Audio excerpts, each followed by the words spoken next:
I rewrote R of X down below. It's a little bit harder to read up above. And so we want to know what will be the value for A plus B in order for us to guarantee that the function R of X has a horizontal asymptote. So what you need to know is you need to know the rules about horizontal asymptotes as we refer here to rational functions. So the first thing we need to know is when does a function have a horizontal asymptote? When the degrees are exactly the same, you're going to have a horizontal asymptote.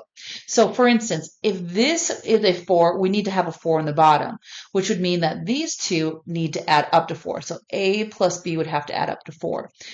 Because if you wrote that down, if this was a 2, you'd have x minus 1 times x minus 1, and here'd be x minus 4 times x minus 4, right?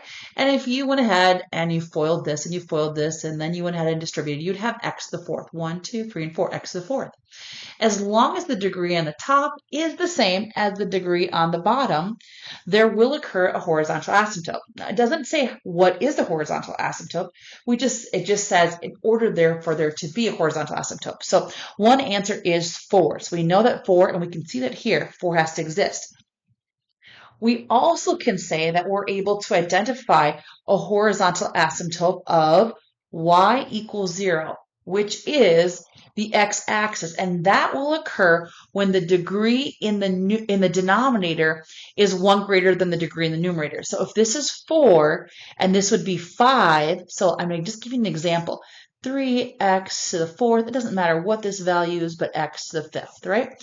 So if the degree in the denominator is 1 greater than the degree in the numerator, we're going to say that there's going to be a horizontal asymptote, specifically y equals 0 every single time.